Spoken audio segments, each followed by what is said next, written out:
Good afternoon, colleagues and all educators. It brings us great pleasure to have today's forum, and it is jointly organized between Greenwich Primary School as well as our esteemed partner from NIE, the SCCCE, Singapore Center for CCE.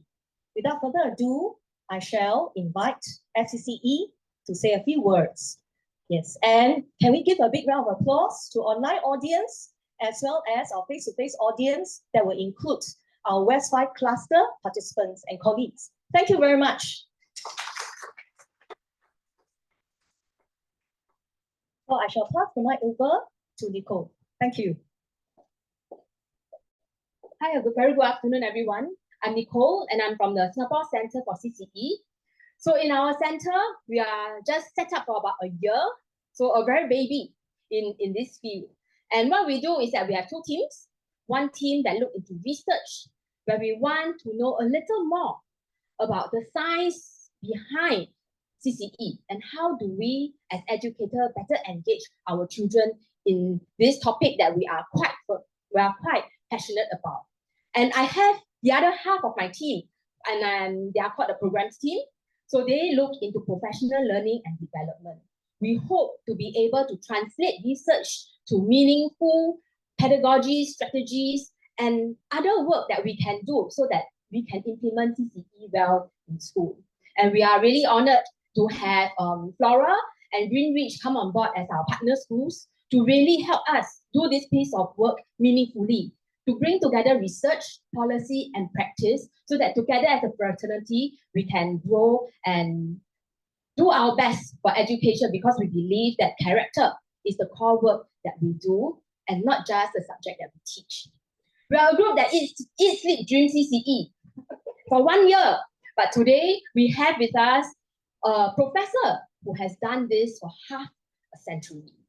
I must tell you that Professor Marvin Berkowitz not only is a professor in this field in a university, he is not in an ivory tower. He, in fact, goes internationally, work with organizations, work with schools, train school teams to look at CCE implementation. So he is one person who embodies everything as a professor and as an advocate, working closely with practitioners.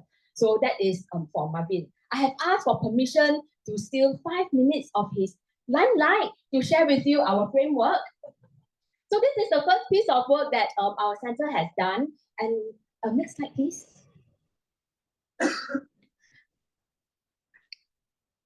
So this is the framework that our center has come up with. This is our version 1. And in this framework, we articulate 3 things about CCE. First, the essence of CCE. Second, the enactment of CCE. And lastly, the enablers of CCE. So if you look at the essence, which is in blue, it covers purpose, values and virtues, as well as social emotional competencies. These are not unfamiliar to us in Singapore. It is found in the middle of our 21CC. It is also found in the middle of our CCE framework. What we want to emphasize is that purpose is both a motivator and a compass. A compass that gives you direction, a motivator that helps you self-motivate to move towards this purpose that you have set out in life. But of course, purpose can be dangerous if not anchored on the right virtues. And this is why in the center of the blue color, you see values and virtues, the values that hold us together, the values that we all share in this society that we grow up in together. And lastly, social emotional competencies, we believe that these are skills that enable our students to then enact and put their values into practice. And therefore, we put them together as the core essence for character and citizenship development.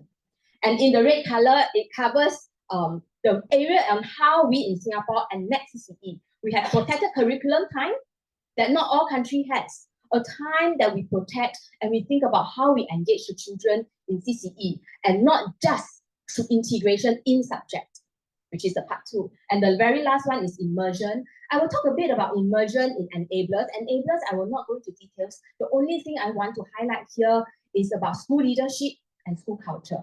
We believe that school leadership is key. And in school leadership, we are not talking about one person leading, but a team leading the teachers and the teachers leading the students. So what is that kind of environment that we want our children to be in so that we can better engage them in character development? We have talked a lot in the last few years, especially with implementation of our new curriculum, about the teaching of character and citizenship disposition. But we also want to advocate as a center for us to look at the taught part. Character is not only taught, but taught.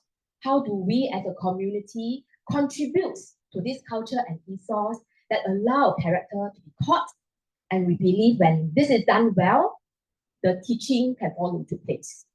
If the environment is not conducive, then actually all the teaching would be lost. So I will not take more time than I deserve. I believe you will want to hear from a professor who spent half a century of his life advocating for this piece of work. And I would like to hand the time back to Flora to introduce Professor before we have him here to speak to us today. Thank you very much. Thank you, Nicole. Yes. So you can see, right, for a nation to flourish in CCE, it takes not just the school, but also our partners, right, in NIE. Okay, so very proud that we are able to partner at CCE. Let me give a short intro, right, to some of these for Professor Berkowitz. Okay, so we are indeed honored. Professor Berkowitz is also the professor for character education and co-director, Center for Character and Citizenship at the University of Missouri, St. Louis. At the same time, he has also scholarly focus in character education and development. He's the author of Parenting for Good. You can't teach through a breath, which I think we have purchased the books in English for me, and he has actually signed most of the books for us. Thank you very much. Yeah. Okay. Then of course, the hot seller book, which is Primed, Primed for character education. It is also named the best book of 2023 by AERA, Moral Development and Education, SIG. He is founding co-editor of the Journal of Character Education, and he has served as a principal investigator on numerous grant projects. And he's now on his mission to outreach to different schools, staff, and students and educators. So with that, I thank Dr. Berkowitz and invite him to provide us the keynote address. Thank you, Professor.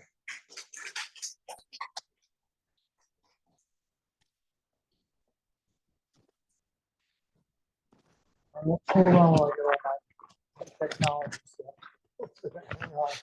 Okay. I'm a New Yorker.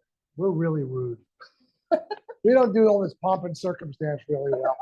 But I want to thank Madam Ollie and the entire staff, all the Glenridgians, as you call them, for hosting me today in a glorious way, and particularly all these great little kids I got to play with today, which is always a blast. I love it.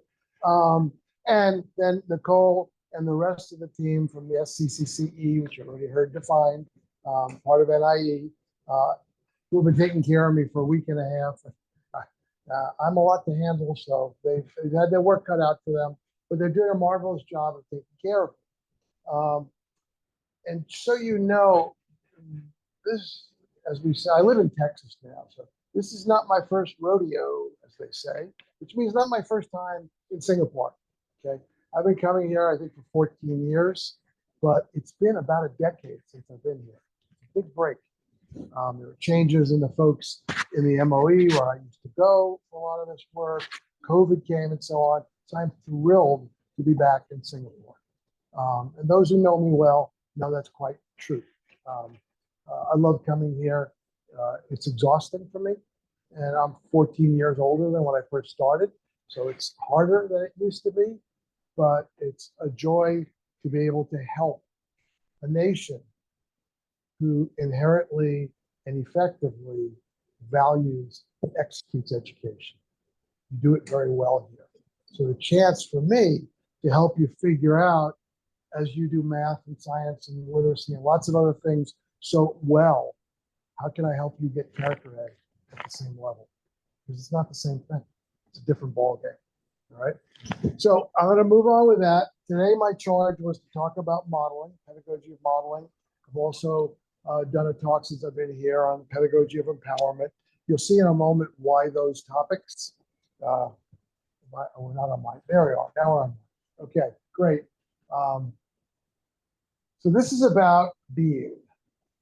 And you'll see, I don't remember what you'll see here, because all these PowerPoints are going to meld in my head. They're coming together here. They get too close? Okay, all right. I got it. Yeah, okay, good. I have to figure out where I can go, where I can't go. I told you they control me. But character education for me is far more a way of being than it is a way of doing. It's both. But the most important impact you'll ever have on a kid's character is your character. Single most powerful tool you have. That's from my friend Tom Lacona, who said that to me a long time ago. Mahatma Gandhi said, be the change you want to see in the world. Well, as a loose analogy, I say be the character you want to see in your students.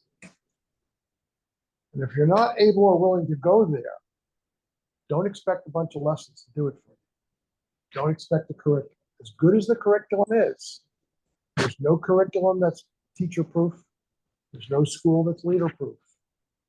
Who you are is critical always to this enterprise. So it's a way of being. We're going to focus in on the modeling part of this. But I need to start just generally so you understand how I understand. So what is character? What is this stuff? This comes from, and this is an old rendering of this slide. Unfortunately, I start reusing things. So the Character Education Partnership has rebranded themselves as their URL. So they're now just called character.org. That's now the name of the organization. Want to find them? It's easy. Remember the name is character.org. Put that into a browser and search, and you'll find them. They are as close as we come in the US to having a national character ed organization. There are lots of differences between Singapore and the United States. And two of them are linked. One is size, which is vastly bigger geographically, population, everything else than Singapore. And the other is centralization. We can't centralize too much. We're just too big and diverse, whereas you can. So your educational system is centralized. You have the MOE, writing curriculum for the whole country, overseeing the NIE, overseeing every teacher's preparation. You can do all that through one entity. So you can have it all together. And that's a remarkable thing to be able to do. Character Education Partnership is not anything like that. It's just a professional organization that promotes character education. There's no connection to government. We don't have anything like that. Our federal education system has very little interest in taking this on as a central task. Just so you understand some of the differences here. But this idea, not these exact words, goes back at least centuries, maybe millennia, to different very wise philosophers and thinkers and so on. But the idea is that there's three broad parts to character. It's the cognitive piece, understanding, call that the head. There's the affective motivational part of character. Talk about that as the heart, caring about. And then there's the behavioral and skills part, which is acting, the hand. Head, heart, and hand is our memory device, right? 3 H's, which works first fine for people who speak English. If you don't speak English, it's useless. So this is one way to think of it. And it's helpful. And it really does push a lot of educators to suddenly realize that maybe I'm doing too much teaching to the head, because that's what educators are primarily trained for. How do we transfer knowledge and how do we promote critical thinking? And that's an important part of character education. People need to know what's right and wrong, and they need to be able to figure out themselves and reason about what might be right and wrong. It's still the head. So I heard you have word of the month in Glenridge, right? Somebody alluded to word of the month. So I don't know what you have, 8, 9 value. How many words do you have? Value of the month, 12 values. You have 12, so you do it for the whole year. Okay. So you have 12 values, okay? If the kids who graduate from Glenridge know your 12 values, can define your 12 values, can use them in a sentence, can write a persuasive essay about them, can get into a debate and argue for them, and do not care about them, it doesn't matter. You've wasted your time. So we have to do the head, but it's not enough without the heart. We have to touch the hearts of kids. That's an entirely different pedagogy. Modeling is a piece of that, which we're going to come to very shortly. But even sometimes when we know it's right, and we authentically want to do it, we don't have the skills to pull it off. Kids who have anger management problems, they know it's wrong. They don't want to get in trouble again. They feel the anger coming up. They don't want it to reach the level where they get in trouble, and they don't know how. That's the social emotional skills part that Nicole talked about.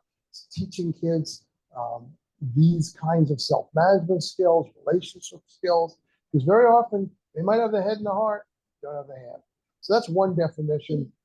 I'm going to leave it there because we don't have a lot of time today. So what is character education? I call it nurturing the flourishing of human goodness, which is lovely because you guys picked up on the PERMA word. Flourishing in this school, that's what I use throughout the entire prime book.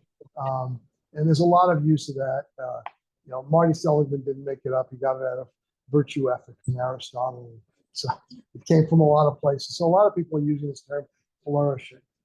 More important point for me, and this may seem semantic, but it's much more than that.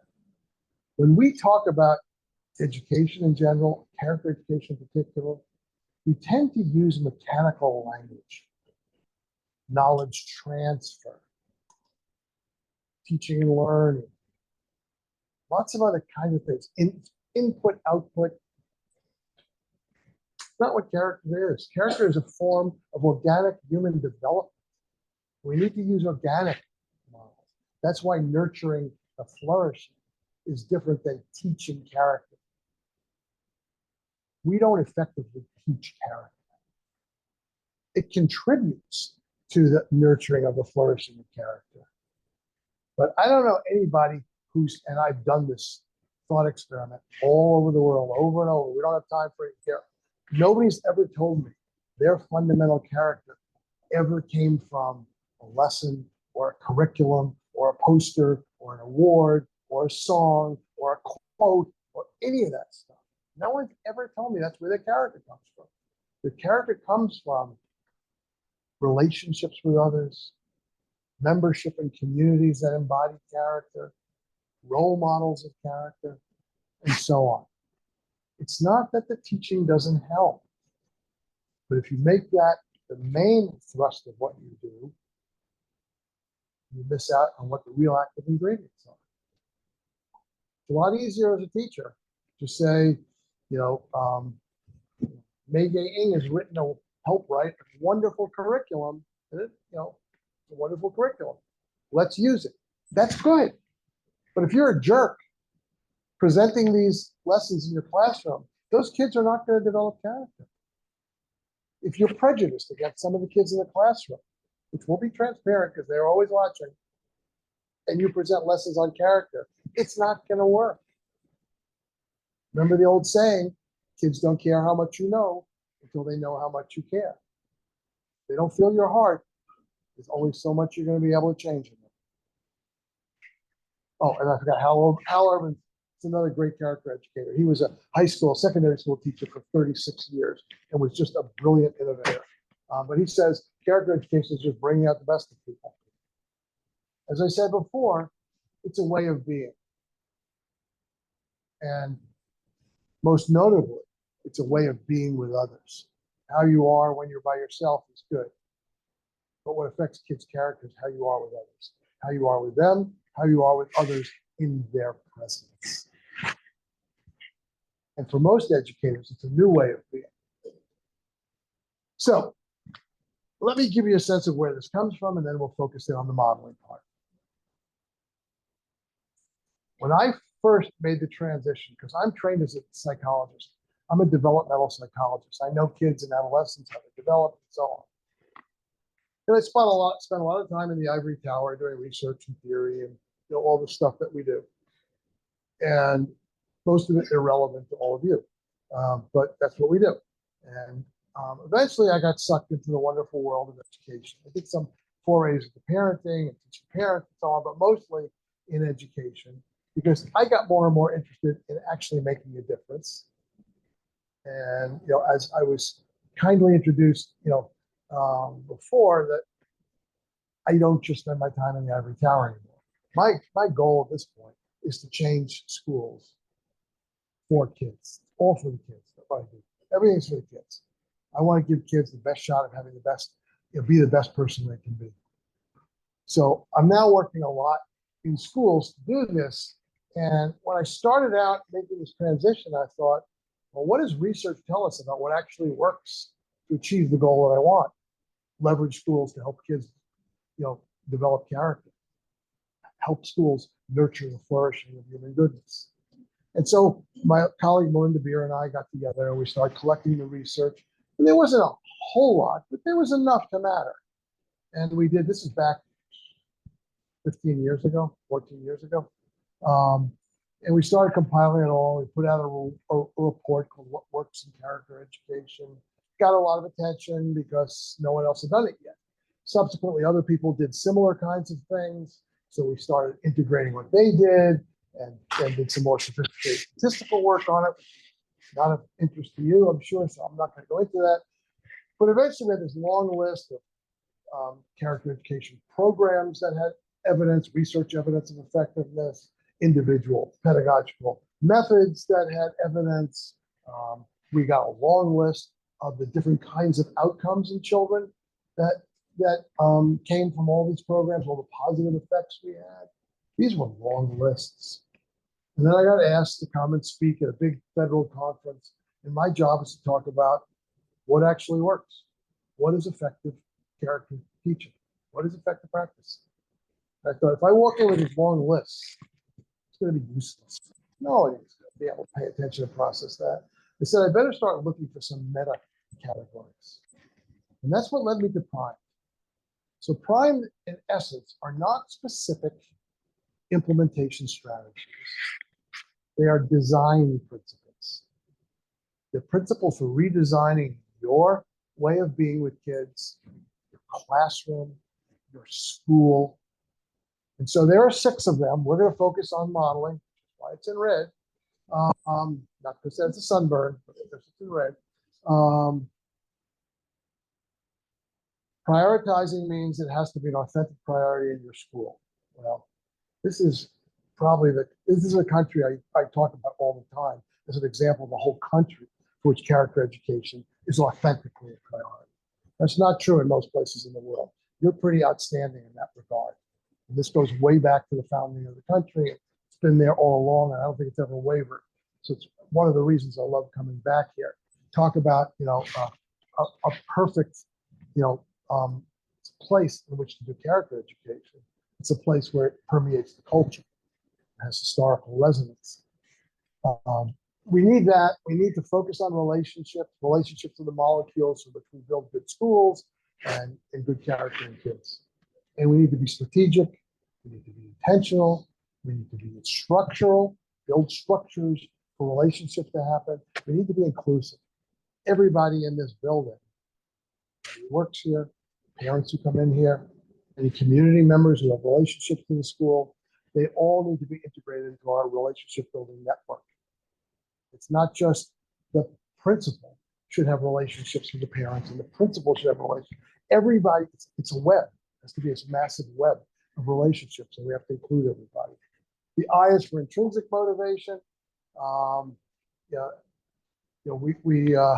We heard some charming stories from kids today in this school, and one of the kids wrote a little story about he found I don't know, he found something that a famous person dropped, and he picked it up and he returned it to him. And unfortunately, at the end of the story, he said, and he gave me a new laptop and said he's going to give me more gifts. I thought, oh no. It was such a lovely story till goodness was justified by getting a reward at the end of it. Now, this is a kid. They think that way. But we want to dissuade them from that. We want schools where those 12 words are not on a wall somewhere or in a lesson plan somewhere. I mean, they should be there. But they end up inside the kids. Kids become those 12 things. If they don't internalize them, we fail.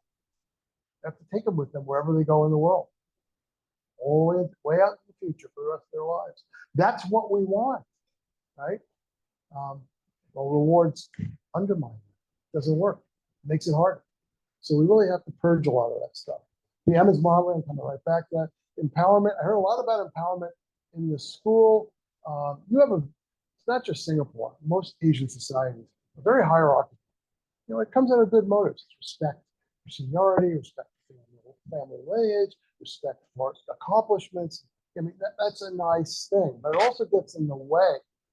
The power is distributed vertically.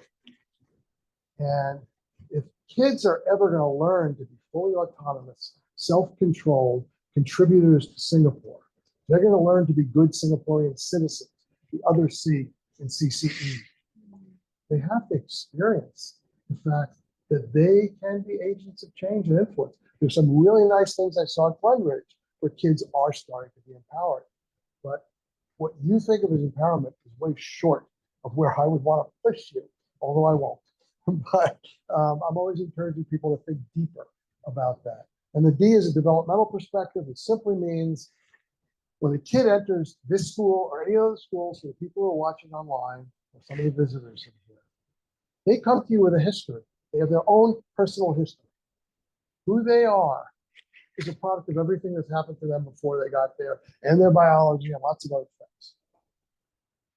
And when they're with you, however many years they're with you, or just in your classroom for a year, however long you've got them, you become part of their history.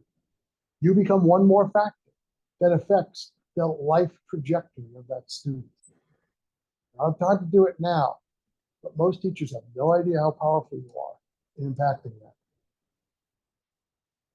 I got an email today. I keep telling the story because it came today. And this doesn't happen. You know, it just came out of nowhere. Dr. Berkowitz, this is Juan Aquino. You may not remember me. I was your student 40 years ago at Marquette University. You were assigned as my advisor in psychology. I came into your office, a new immigrant, without great English, poor grades, and you gave me advice on how I could make a career out of psychology. And he listed all the things I told him 40 years ago. I was stunned by this. He said, I went on and became a psychologist. I have students, I teach this to them. I've been a psychologist for the military. And it was that conversation that changed my life. It just blew me out of the water. Because I always tell teachers, what better thing could ever happen to you than someone comes back to you later on, you don't even remember, and say, I was your student, you changed my life for the better.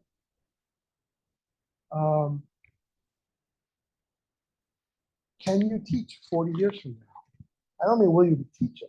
Can you teach so that what you do now has ripples 40 years from now? So many of the things we do are about the here and now. So many things we do are about learning this fact now, changing this behavior now, stopping that behavior now. And there are different methods for what we do to invest in the long-term development of a kid. So many of the things we teach them, the factoids, are pointless. It doesn't matter. They're arbitrary. You can switch them out. A lot of them are really important. But some of the things you hold on to, because you've got a great lesson on X, you know, that X is important. I could replace it with Y or Z. It'll be just as good. It'll be fine. But your heart's attached to it. Can we shift to doing what's in the interest of kids? I was telling a lot of people today that one of my protege principals, who also got a doctorate with me, just told me that when she interviews teacher candidates, she asked them the following question. When you have a classroom of your own, what will you do so that every kid in the classroom has a better chance of learning what they're interested in? What a great question that is. Do you even think about Or is it, I have a curriculum, I give the same curriculum to every kid in the classroom, they all learn this curriculum. I understand some may move slower, some may move faster, some may need a little more help, but this is the curriculum and so on. This is the content, these are the things everybody has to know. Yeah, it has to. I don't think so. I always tell the story that when I was in 4th grade, we were studying American history. And there was a place in America called Fort Sumter. I think it's somewhere in the Carolinas. I'm not sure if it's North Carolina, South Carolina. I may be wrong about what state it's in. There was some big battle in one of the wars that happened there. I'm not sure if it's the Revolutionary War or the Civil War. I don't really remember any of this stuff. In fact, I know very little about Fort Sumter. It was important to my teacher. Here's what I remember about Fort Sumter. We were all asked to make noise. No, we're all asked. we're all asked to make a paper mache model of Fort Sumter. And the kid sitting next to me got a better grade because his father helped him make it. And I thought that was unjust. That's what I remember about Fort Sumter. I'm sure that teacher thought every kid needs to know about Fort Sumter. And I'll tell you something, I did just fine without knowing anything about Fort Sumter. I was successful in life. It's important to remember that. Okay, on to model it. Oh, this is the book about prime, fine. It's in English, it's in Spanish, it's in traditional Chinese, Taiwan Chinese, it's in Korean, it's coming out in modern Chinese in China. I didn't do any of that. And I'm telling you this for a reason. Don't listen to this and say, this couldn't work in Singapore. I'm getting a request for this book. There's people want to put it into Estonian, Brazilian, Portuguese for Brazil. I'm forgetting the others. People just keep coming and say, we need this. And all around the world, in all these different places. I've come to realize these 6 design principles, where there are some cultural presses for or against some of them, they still all apply everywhere. These are critical. So, modeling. I already told you Tom Lacona's quote, single most powerful tool you have for influencing a child's character is your character. I did the Gandhi one. He said, you must be the change you want to see in the world. I say, you must be the character you want to see in your students. And a paraphrase of Ralph Waldo Emerson is, your actions speak so loudly that I cannot hear a word you're saying. Your actions speak so loudly that I cannot hear a word you're saying. I think most teachers are laboring under a delusion. Here's the delusion that you're laboring under. That somehow, this is going to be a mouthful, so hang in there with me, all right? You all have a self-activating Harry Potter cloak of invisibility. Every one of you has got one on you now. And you don't have to say the magic words or do whatever it is to turn it on and off. Because when you want the kids to hear and see you, it shuts off and they can hear and see you. And when you don't want them to notice what you're saying or doing and so on, it turns on and you're invisible. Well, I hate to depress you. You don't have one. They see everything. They are watching you all the time. And if you don't believe me, those of you who are parents, think about the times your kids have come home and told you something a teacher said or did that you're pretty darn sure that the teacher did not think the kids were hearing or seeing, and certainly didn't want them going home and telling their parents about it. And I'm sure you've got plenty of them. We don't have time for it. Or think about the opposite. In your classrooms, how often has a kid come in and blurted out something they saw or heard in the household that you're pretty sure they didn't want reporting in school or anywhere else and thought they didn't hear? You have the evidence in front of you. They see everything. They hear everything. You're always on. And who you are and how you are is far more important than anything that comes out of your mouth. There's power coming out of your mouth. You can destroy a kid with what you say. But you can build them much more adequately with who you are and how you are. So I'm just going to go through some examples of peer tutoring, of modeling. Look, I'm reading my own slides. Of modeling. I give you some examples, and I'm going to show you a video of some secondary school teachers in America grappling with this very issue. Because I think it's important for you to hear what some teachers, including some award-winning, excellent, popular teachers, say about themselves when they start looking in the mirror. Okay. By the way, when I started a new thing, there's no way I could bring them all over here, so I didn't do it. But when I run a workshop at home now, I give a little gift box to every participant. And in there are two things. There's a compass and a mirror. And the compass is your purpose, but it's a noble purpose. It's pointing towards the values and virtues, as Nicole said.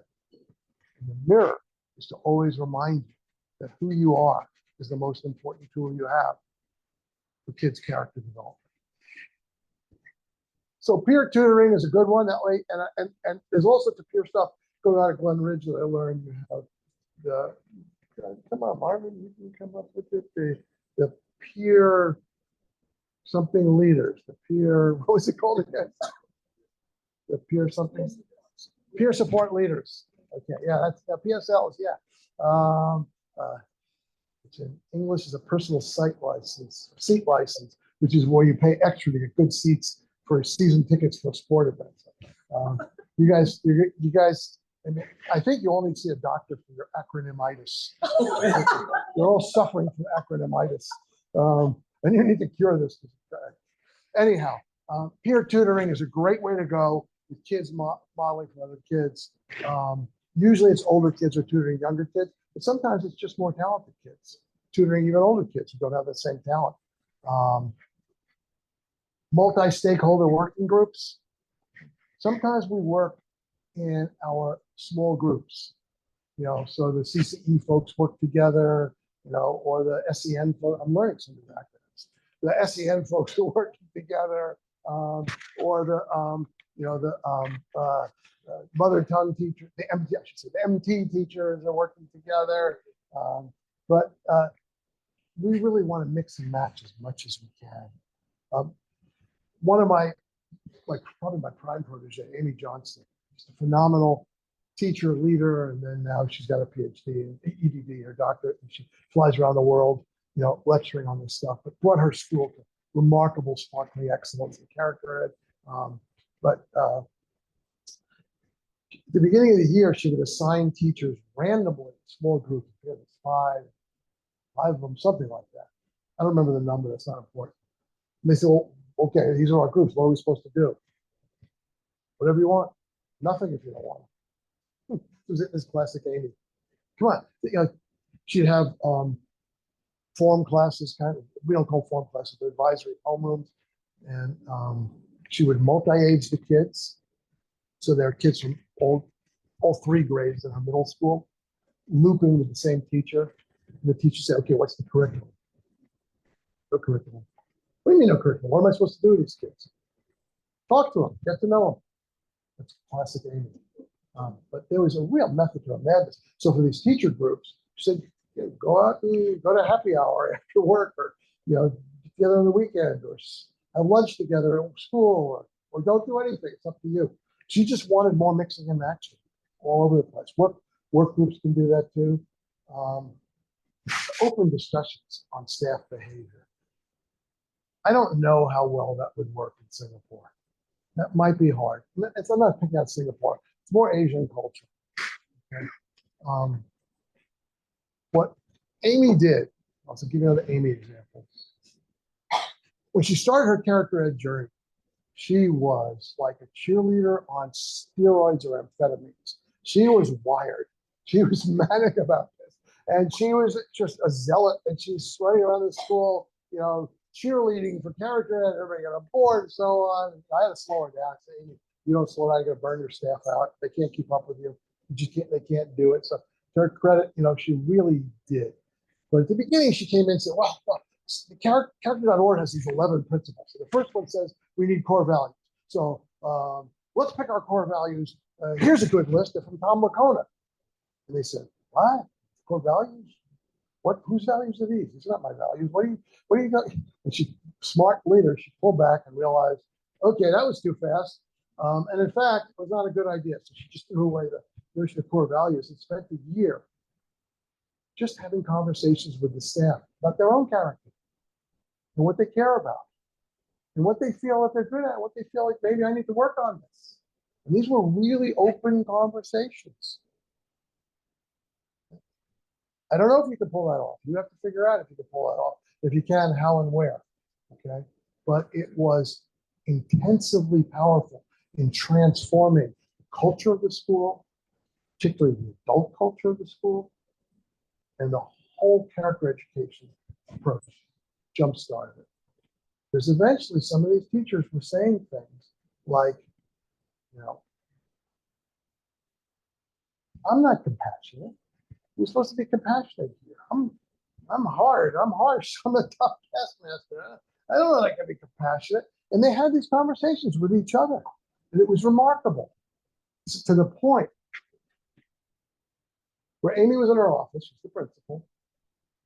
In barges, a senior skeptical teacher, one who wasn't really buying this stuff. And she didn't even knock. She just threw open the door, runs into Amy's office, and says, Amy Johnson, you know that character crown you want us all to be wearing? Said, what? Said, well, mine is around my neck. And what had just happened was she was in the hallway. Some kids were just doing whatever. I don't know what they were doing. They were doing something that was just, she wanted them to stop. And she lost her temper and started berating them and humiliating them in the hallway in front of others. And as soon as she got past her anger, she realized, oh no, I just blew it. And that's when she went running into Amy's office and came up with this notion about that we were all supposed to walk around like the kings and queens of character with a character crown on. That was never said before. She made this up in this moment in her contrition about her faux pas. A lot of words there. And Amy, this is the classic Amy, she looked there, she said, instead of getting upset, she just said, that's really great. Can I use that? It's next faculty meeting. She goes in and she tells this story. This was, you can't force this. This just happened. I'm reporting something that happened spontaneously. But this caught on. And so the staff in the school found a safe way to give each other critical feedback on character.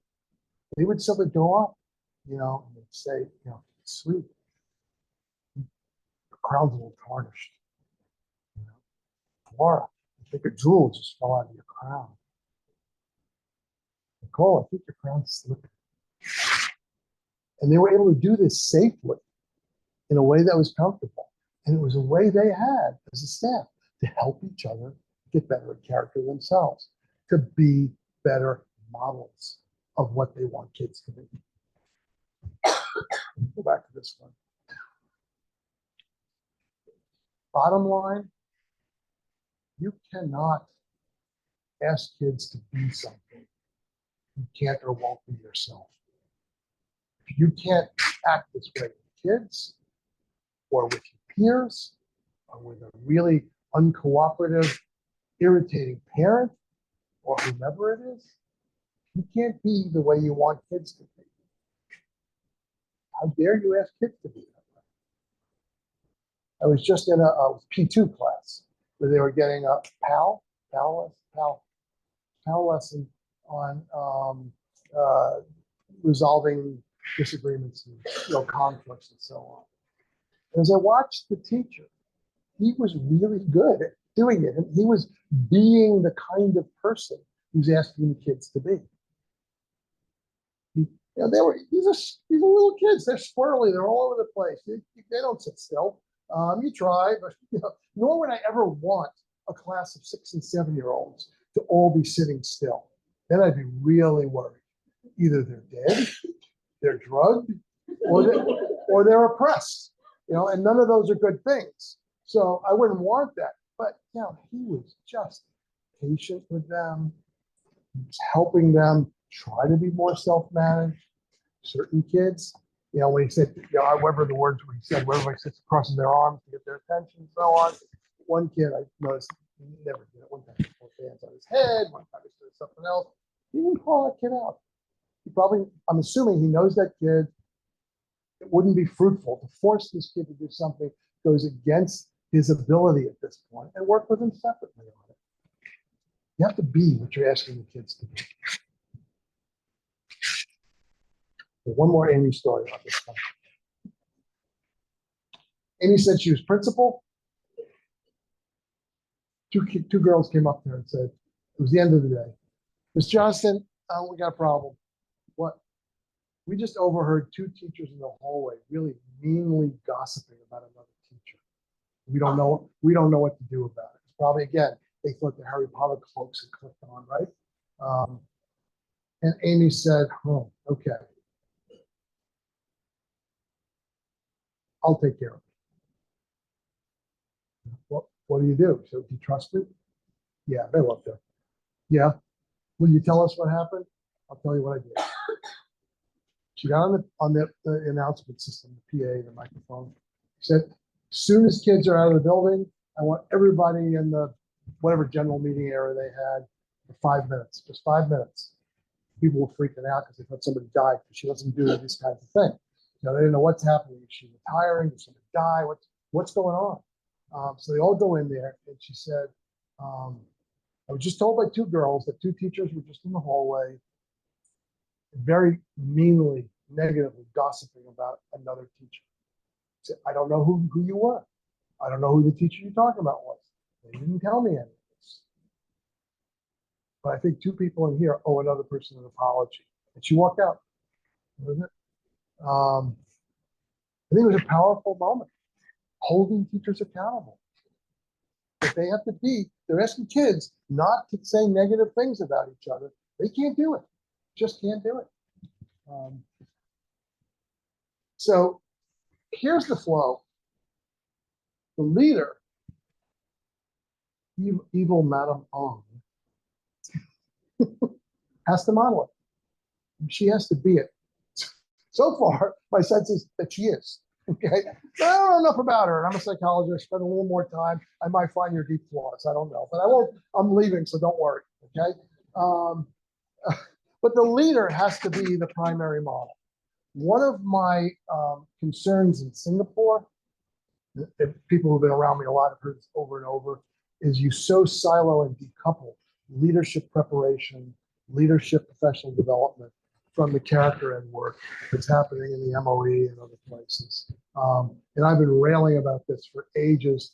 One reason I'm thrilled to be here is because it's with the SCCCE, who are newly created in part to start connecting the pieces here. So we'll see how it plays out. I'm hoping this is a big step forward in making that connection. But historically, you kept them two separate, and they can't be. Then the staff now has to model it for the kids.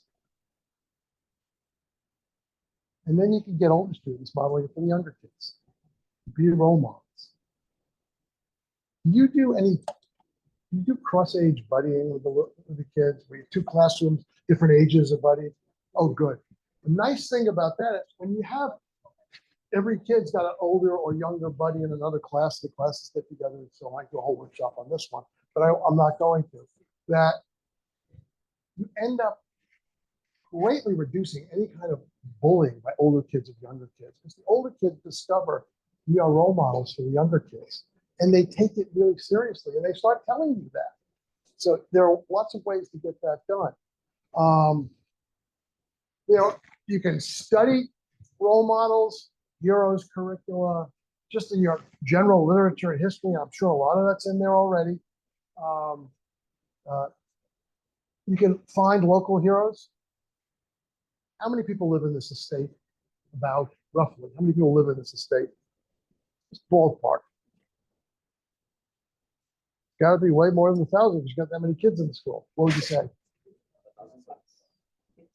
No, people altogether. What's the population of the estate? What? We don't know. Is the answer we don't know? 10,000. I don't know. I'm guessing. In this estate that you draw from, how many people live here? We don't know. Okay, we don't know. Never mind. You have no idea. Find it out. It's a good thing to know. Okay. Let's say there are 10,000 people in this estate. Okay. Just say, I don't need to know anything. Okay. 20,000. Let's say there are 20,000 in this estate. I don't care. However many there are. Okay. I guarantee you there are heroes living in this estate. People you don't know who are heroic.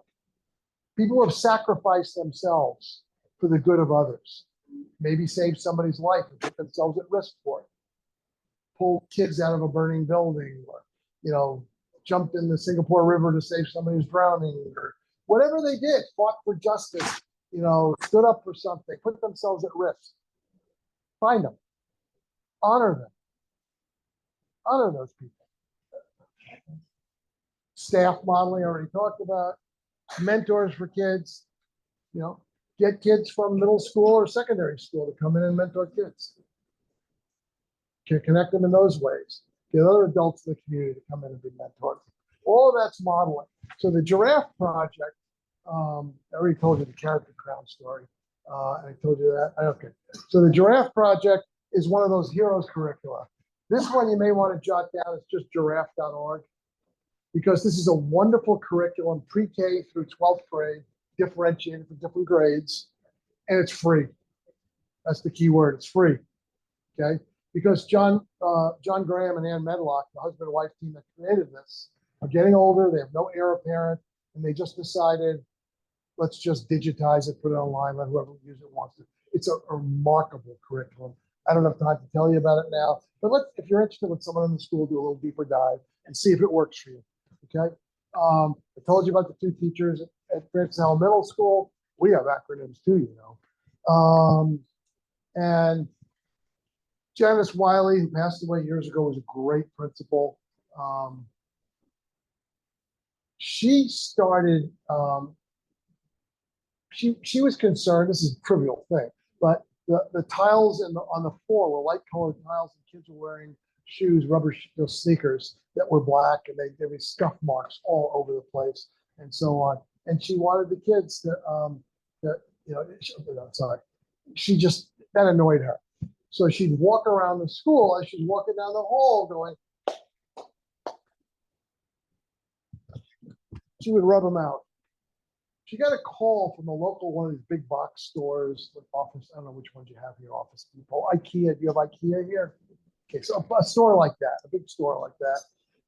They called me and said, what's with the kids in your school? When the kids from your school come here, they all walk around rubbing out scuff marks in the store.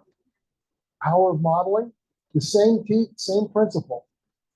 She was in a really rough urban area. People would walk by and throw garbage over the fence into the schoolyard. It was really, we don't cane for this stuff in America, so maybe we should, but we don't. So I mean, that's not a high offense. It's just really rude and obnoxious in American society, right? So she wanted the kids to pick the stuff up, and they wouldn't. She just couldn't motivate them to do it. So she just started working out picking up the stuff herself. Pretty soon she didn't have to, because all the kids were picking it up. When they saw her doing it, when she told them, words coming out of her mouth, the way of being, it made no impact. When they saw her being it, they started doing it. Okay. Also, take a quick look at the inventory of your policies and practices and see to what degree the policies and practices are caring, fair, honest, respectful, and so on. Oftentimes, some of our behavior management policies, other policies, may not be. And in this school, it looks like you're probably in pretty good shape, but I don't know all your policies and practices. Okay, so we need the video. Why don't you just pull it up, but don't start it until I say go. All right? So here's what you're about to see. This comes from a high school, 9th, 12th grade, roughly 14 to 17-year-olds, something like that, in America. Fox High School, like the animal, the fox. Suburban high school, big school. You'll hear from the teachers. What they're going to tell you is that a few of them went to a workshop. The presenter gave them something called the list. That becomes the name of the video. And the list was a list of ways teachers bully students. Okay?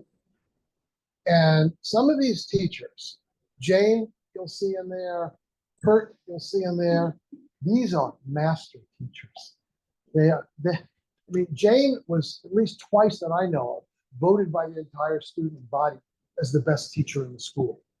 So these are good teachers. I know Kurt Sykes. He was a remarkable teacher, then a remarkable head of school. event later on. He's still a teacher here.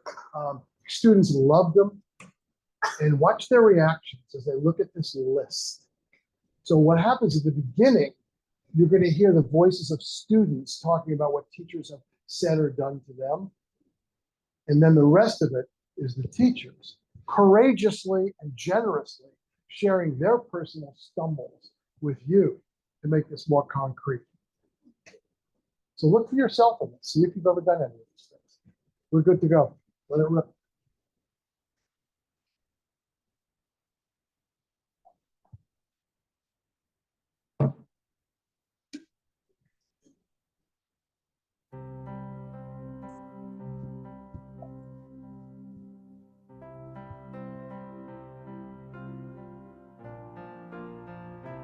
Once called me retarded.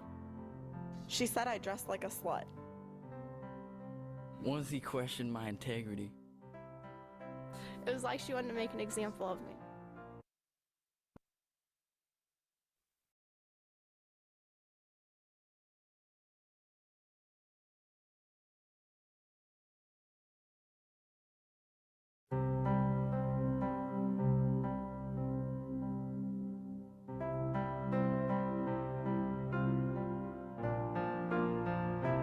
Once called me retarded. She said I dressed like a slut. Once he questioned my integrity. It was like she wanted to make an example of me. He always called on me, but he knew I didn't know the answer.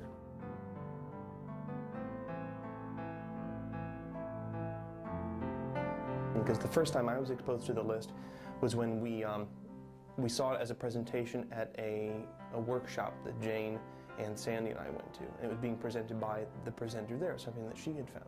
Was that probably most of us do these behaviors just because a lot of them probably come naturally and we don't think about them.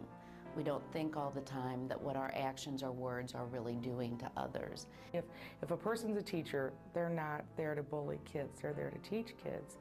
And when I looked at the list, it was pretty powerful because I thought, oh my gosh, there I am, about four places automatically. These things that we do every day, sometimes they're so quiet and you don't even realize that you're doing them. And then when they're put on paper and you read them, it's like, oh my gosh, there's me, and there's me, and I did that yesterday, and oh, I just did that today.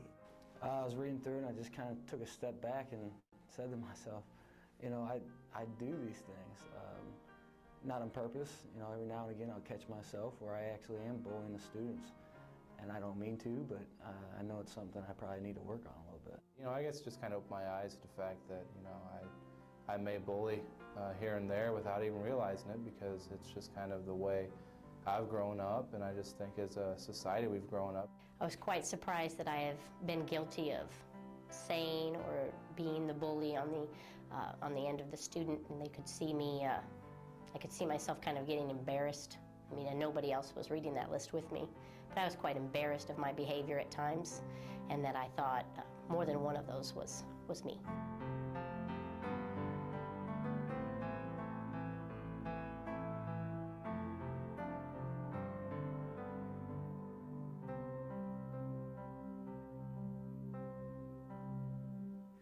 You get to a frustration level with that person, and instead of pulling them to the side, I think the natural thing that we do is, you know what, I'm just going to I'm so tired of it, I'm fed up to here, so I'm just going to lash out in front of the class. And sometimes, for me, it's a natural reaction.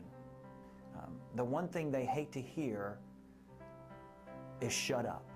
Shut your mouth, or shut up. And so often, that's what wants to come out of our mouths. Shut up. And you get nowhere with that. And if we're trying to model behavior that is conducive to not bullying in the classroom, we gotta stop.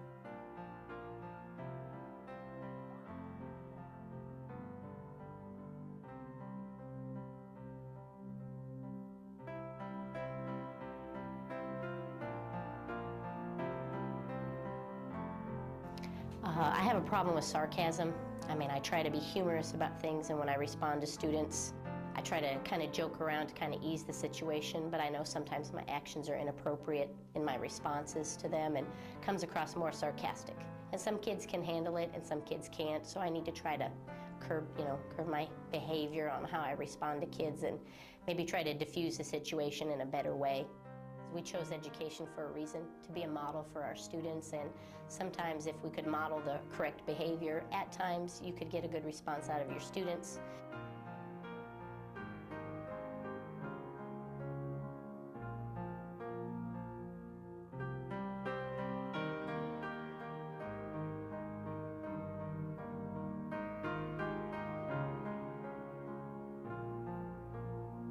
Here in Fox, we get a lot of siblings, and I remember one time making a comment to a girl about, I'm really surprised that you would behave this way. Your sister is and was such and such, and she was really conscientious about her grades and always behaved, and I just really thought you would be more like that. And now that I look back and think about it, the look on her face, she just totally demoralized that I would do that to her, that I couldn't see her just as the person that she is. For some of our kids, our classroom is the only safe place they have.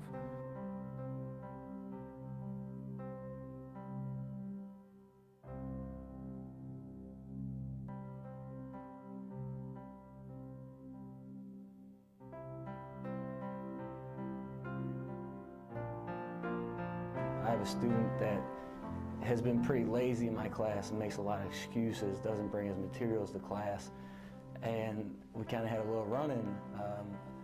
He asked me why I was doing so poorly, and I told him why, as far as showing him his grades, and then he wanted to argue with me, and then we kind of got into it, and I was basically putting him in his place as far as, well, you're an unsuccessful student, and this is how you are in all your classes, and I probably shouldn't have done that. I probably should have said, well, this is what we need to do in order to make this work.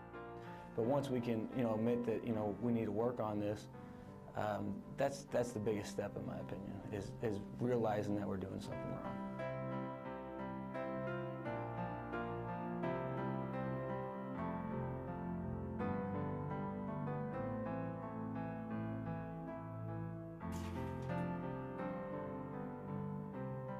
I had a student in class that would cause a lot of problems, didn't do work.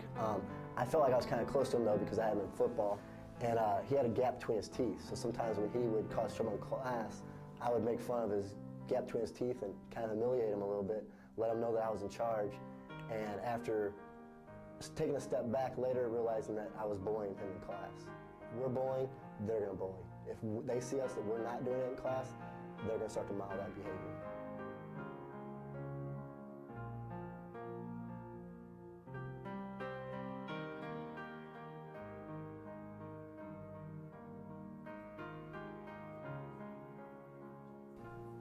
And sometimes in order to maintain control of the class, in order to make sure you have the students' respect so that they take what you're doing seriously and so they take what you're doing in class seriously and so they take you seriously, you have to remind them sometimes, darn it, I'm the teacher, you're the student, this is the system we have in place to make it work. And you can make that relationship clear without having to resort to yelling at that particular student in front of the entire class. Unfortunately, sometimes teachers use those things as sort of classroom management techniques because they think maintaining control of the classroom in order to get certain things done is more important than anything else.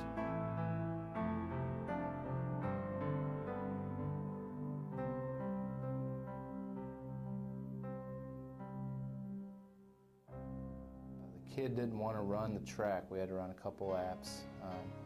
And I don't know, we was kind of arguing back and forth. And as we were walking in, he said something that probably got under my skin, and I was just getting tired of listening to him. I told him, I was like, well, you're kind of big, so that's probably why you need to run.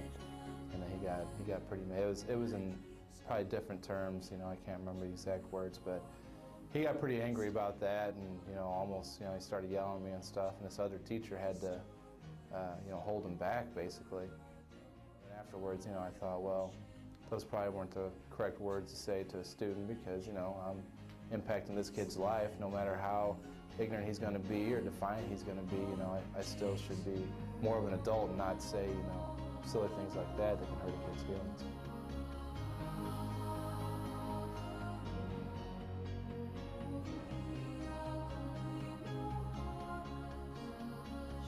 Sometimes in the classes I get several people that have lots of behavior problems. And I have a tendency to blame that on the class or mismanagement of the class on the students instead of what could I do better to take charge of this situation. We model the appropriate behavior, they're more likely to do that behavior also.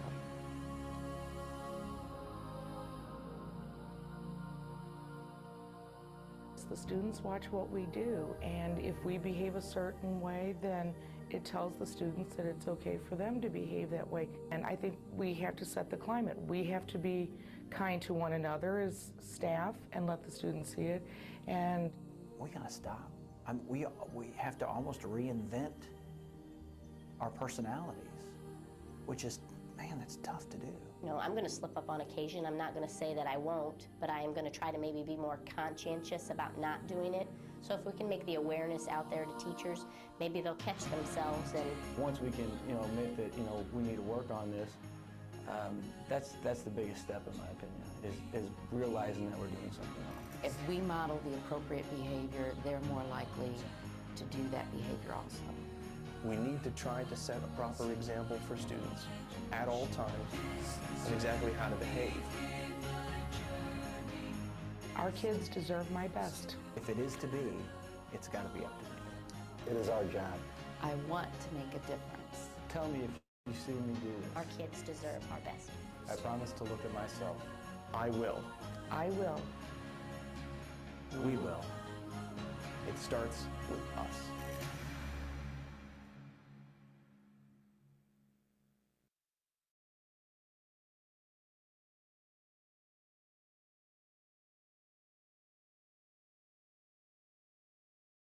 My microphone. Here it is. We're going to go right to the Q&A because we're running. I ran a little longer than I should have. So all I would say is process this on your own. Ask yourself, were any of these things they talked about things you've done or seen your colleagues do? And you can do that reflection by yourself. Okay, but we're ready to go to our Q&A.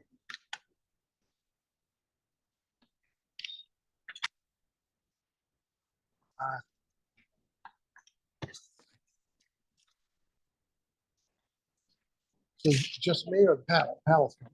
We will be seated together with you. Okay. You want me here? Where? Okay. Yep. Okay, and well, who's running the panel? Okay, you have to hold both. Yes, okay. So I'm going to put the CD here. Do I have to use the mic? Does this one work? Is this working? Oh, it's clearer. All right. Better? How about like that? It's still okay. It's still okay then? Is it all right? We just use the. Oh, okay. Yes. Okay, Prabhu, can you hear us? Okay, better with the mic. Yeah. Okay, thank you. All right. Okay. Sorry for some of the technical glitches just now. Okay, to our online audience who's tuning in and also our live audience. Because this is actually the first time that we do the hybrid session. And each hybrid session, we try to do it better. All right. So I like this abundance and growth mindset in our big region teachers. Okay, so this is how we look at things moving forward. Okay, so without further ado, we do have quite a number of questions. In fact, we have 200 over participants. Yes, and there are so many questions. So I want to thank RV as well as Eileen, okay, because what they have done together with Milan and Shanti at the back, I think the two of them are helping us to sieve out those essential questions. So we are going to do in this format, right? We will attend to those questions that are being raised, not just by registered participants, but also by our very rich teachers, okay? This is to hear the voices of most of the people, all right? But unfortunately, I want to apologize if we can't address all the questions. So this is the first part. The second part towards the end, which we hope we can have about like, I don't know, 6 minutes or so. Yeah, then maybe we will open to the floor, okay? And that is where we will maybe also seek out some questions, right? Okay, so perhaps I shall now pass it over to Ari. Yes, Ari, thank you. We have a question here. What is the one most important thing for a teacher to model to students to understand the essential or necessity of character education? I'm not sure I can do one, I'll do two, okay? One is that they truly care about the kids. The kids need to know they really care. And the other one is authenticity. To never be phony, to never pretend to be something other than they are. And you know, a lot of educators say, look, you're asking me to be like a perfect, virtuous human being. That's just not fair. Yeah, and the two answers to that is one, you've chosen this calling. You've chosen a calling to service to children. Don't tell me it's not fair. But secondly, I can give you an escape hatch when you're in trouble. It's called sincere apology. What you got to do is, if you stumble, sincerely apologize to the kids, and you fixed it all. Thank you for the response, Prof. We'll now pass the mic over to another question. Thanks, Prof, for the nuggets of wisdom. Yeah, so we have a second question here. How can teachers be influenced and motivated to model the way? Any quick tips for teachers here? Sure, you can't all see me, but the answer is sitting to my right, okay? Because it's the principle. It's the most overlooked, under-leveraged part of a school for the character education and academic achievement of students is the culture amongst the adults. The way the adults in the school get along with each other. And it's the principal's job. Those principals in America, at least, I can't speak for Singapore, are not trained to understand their primary job is managing adults. Their primary job is managing an adult culture. Their primary job is investing in and serving the adults. If they get all the adults hitting on all cylinders, the school will be great. So I think the single biggest one is that once you've got that culture, like Amy Johnson created, where they feel safe and comfortable talking to each other about difficult topics. One of the really wisest educators in my community once said to me, Marvin, the problem with the way we prepare leaders in America for education is we don't teach them how to have difficult conversations with adults. So there's my answer. It's a good answer. Thanks. Prof, I think there's one question from the audience. Okay. My question is, how can parents or caregivers effectively demonstrate positive behaviors they want their children to do, especially in this people? How can they?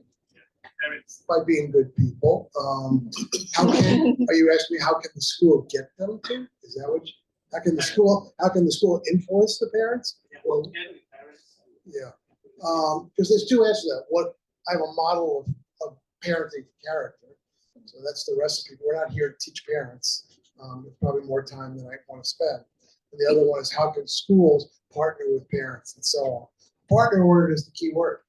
Okay, all too often what we do with parents is inform them. Okay, we let them know everything that's going on. We're open, transparent. Used to we send pieces of paper home in backpacks. Nowadays they go to the website or whatever, the portal you've got or something. But we inform them as many ways as we can. Okay, it's a very hierarchical, minimal relationship. So then sometimes what schools do is they become resources for parents. They teach them discipline. They teach them how to help with homework. They teach them whatever it is that they think the parents may want help with, which is a good thing to do. Very hierarchical.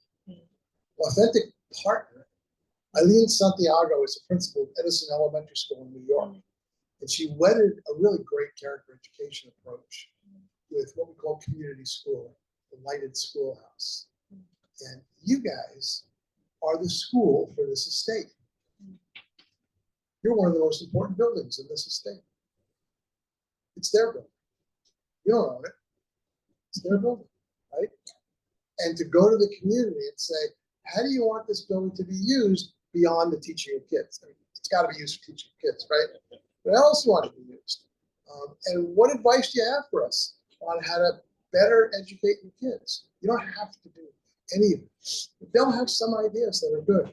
They'll have perspectives you won't. Well, now they feel like they're co-owners and co-authors of the school, and they will join in your values, your purposes, and so on as you let them know about it. Do you want to sort of add on to the question? Because I think some of our participants did mention what if the values are very different at home. Sure. Yes. Okay. So I was told one of the questions is, what do you do when that home values don't align with the school values? You can't control the values of people's homes. It's just not your purview. You don't have the power to do that. In Singapore, I shouldn't even have to say this, but every kid can be bicultural or more. Okay, it is so Singaporean that I feel silly saying this to you. They know how to cross boundaries, border cross. They know how to go, from. I had a great conversation with a kid this morning in school. I don't know how old he was, but they were doing a project, and he says, "I know your accent. I know your accent." Okay, where am I from? America. I said, right. I said, wait, I'm going to do it to you. You're Singaporean.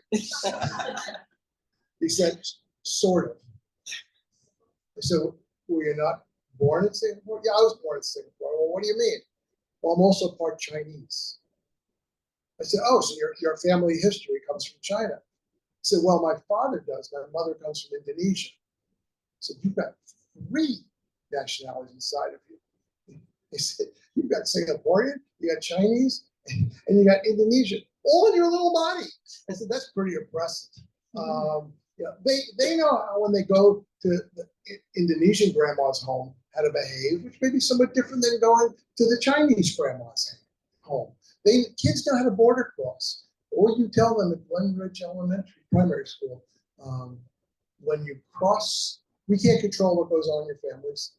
We can't control what goes on in the neighborhood. But when you walk across the border into this school, this is the way we are as a Glenridgean. They can handle it fine. So the next question that we have has got to do with schools, and we have online participants as well. Yeah. So every school has its own programs for character education. So how can we measure its effectiveness of our own programs? This is a much longer answer than I have time for. Okay, assessment's complicated. Fundamentally, you have to ask yourself, you've got your 12 words in your program, the things you do, and so on. You have to be able to articulate, what are we designing this program for? What is to be sometimes we talk about the portrait of a graduate. Do you sit together and say, if a kid enters Glenridge in kindergarten and leaves, 5th grade's the oldest grade, right? Yep. Leaves the 5th grade, stays the whole time. They don't move to another place or change schools. What do we hope would be different about this child directly as a product of our character education programs and initiatives and the nature of the school? Because for me, character education is more about the nature of the school and the culture than it is about your particular programs. They help, but it's more about that. What would be different about them? Then you can start to say, well, we want them to be, we really load on multicultural acceptance, or we really load on personal responsibility, or we really want kids to be this. Then you always have to ask yourself, well, is that what we're actually doing? Does our character program actually align with the promotion of these things? Do we know what even creates multicultural sensitivity or personal response? Do we even have any idea? So how do we know the things we're doing fit? And if you do have that alignment, then you know what to measure. Okay, then you can start to measure, one, are we actually implementing what we think we're implementing? Are all the teachers doing it? Are they doing it fully? Are they doing it well? And then are those strengths in the kids changing? The ones we're specifically after. Are those things changing? You can also throw in their school culture. The school culture should start improving. There are lots of school culture measures. That's a real rough answer, but I can't do more on this time. Yeah, that's okay. Thank you, Prof, for the great tip. Yeah, we have another question from the floor. Yeah, show me that.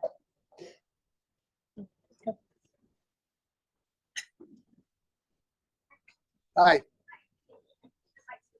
Yeah, I don't think it is either. Currently, I'm working on a project where I involve students in designing their own learning experiences, as well as focus on developing their character strengths. So I would like to know how much autonomy and risk-taking should I allow to enhance their character development? Risk-taking in being in an online environment, is that what you mean? I know, I'm actually involving them to design their own lesson where they can creators. Okay. enhance their character development as well as plan their own learning experience. So now I become a psychologist. You ready? What are you afraid of? No, don't go away. Come back. What are you afraid is going to happen? Probably, because they are still children, so I'm not sure how much autonomy or freedom should I allow them when they are designing their own lessons. I got that part. What are you afraid of? What am I afraid of? What's going to happen? What's the bad thing that you're worried about happening if you give them too much freedom? If the lessons don't go according to plan and if they don't meet the lesson objectives. Oh my gosh.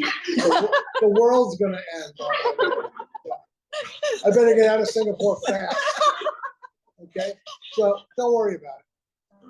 You're the teacher. You'll come back and you'll give them the constructive advice about how to improve it or what's, if you try to micromanage them, then you're losing the building of autonomy. They won't be autonomous.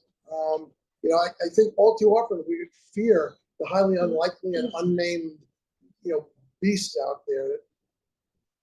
That I have some. Let's say, God forbid, some kid comes in and there's something overtly sexual, or I don't know what you're worried about. Whatever you're worried about, something's in there. So you deal with it. Okay, it's not the only misbehavior a kid will ever have in school if it's a misbehavior, or they may just not know. They may not have known. Every behavior problem, every mistake children make is a gift to you. It's an opportunity for you to help them move forward. So let them stumble. I saw a lesson on that today. I was in a classroom teaching kids that, we should celebrate our mistakes or something like that. I don't believe you should celebrate mistakes. What you should do is learn how to turn mistakes into growth. But nonetheless, I'd say give kids some freedom, see what they do. And if there's a stumble, it's a gift to you as a teacher. They gave you an opportunity to help them be better. You're welcome. Yeah. That was expected. Yes. So earlier we were trying to bring Prof up to the PBA room, and then the first thing he observed, he looked left and right saying, "Why are the walls so bad?" So we're going to explain to him that he just walked past a P6 class and they're having their national exams, and therefore the class is going to be stripped bare of any resources. And the hallways. Yeah. And so Prof, I'm just going to ask you, so what do you look up for to determine if character education is successfully carried out in the school from your lens?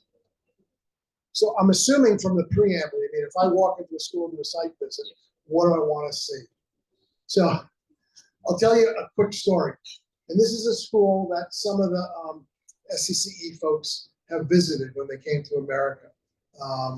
Lindbergh High School, exemplary school. And I came there with a couple of visitors, professors from Japan, who are experts in character education. And they're walking around taking pictures of every poster that has a character word on it. And I'm looking at them thinking, you don't have a clue what are the symptoms of a good character education school. And meanwhile, we're walking by kids, and this may be weird for you, I don't know. Kids are laying in the hallway, sprawled out, doing a project, 3 or 4 kids doing a project while their class, outside their class, okay?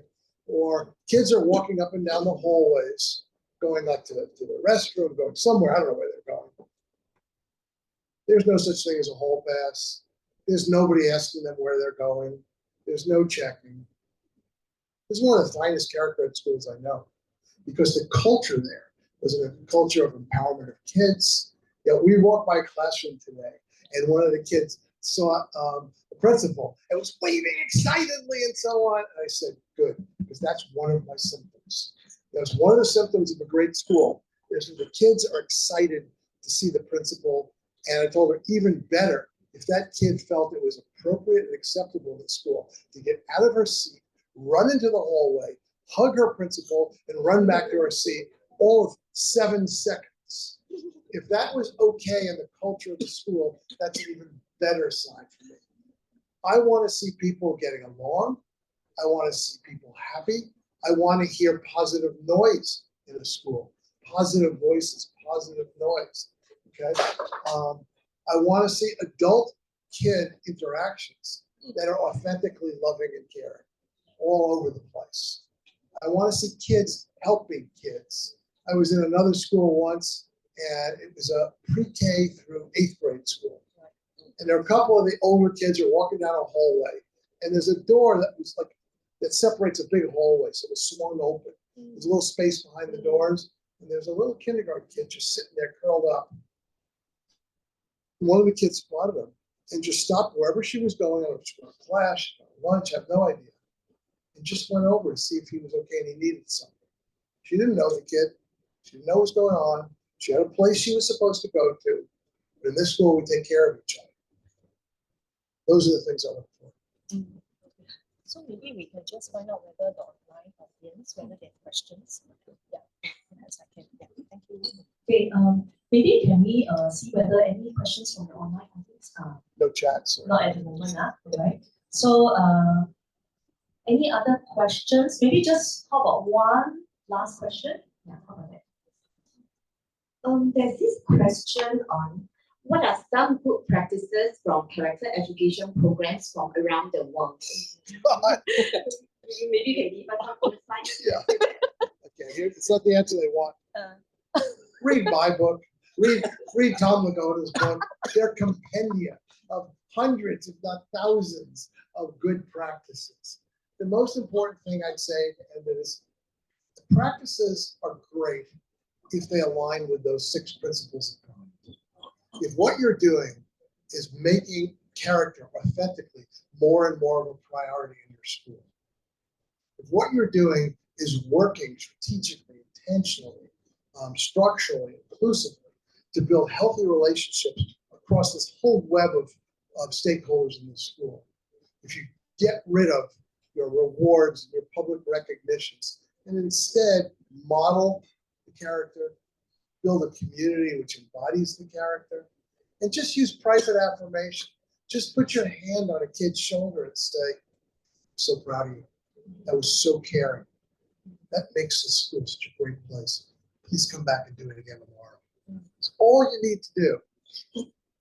That M is the modeling, we talked about that. You know, you got to find all different ways of getting all the adults in the building to authentically model good character, really share voice and power with kids.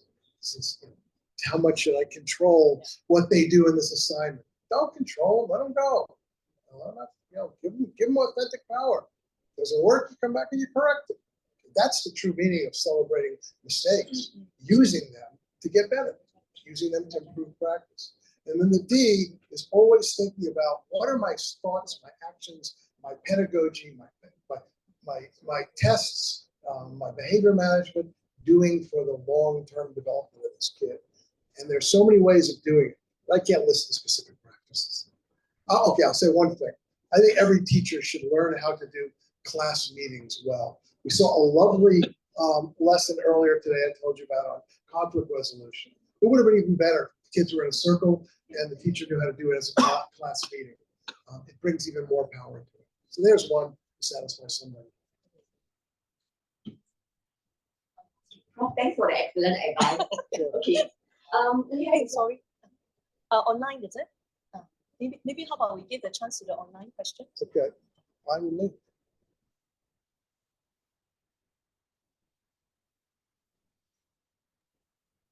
Hi, Professor Marvin Berkowitz. Oh, okay. My name is.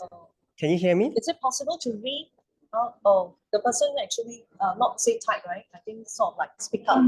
Is it possible to narrate the question? Sorry, Aristotle, we can't hear you. Could you type in the question in the Q&A? Okay, the chat's disabled though. The Q&A. I don't see it on my screen. Oh, okay. Sorry, maybe you can share with you say the out your question. question, then I will read out your question. You Okay, tell me. sure. My question is, there is the notion of the difference between the personal and professional identity of teachers. So for role modeling, Is it the same question? Oh, sorry, just give me a minute. Don't know whether I can hear him. See it? No, no, no. Oh, No, no. visual posters. Yeah.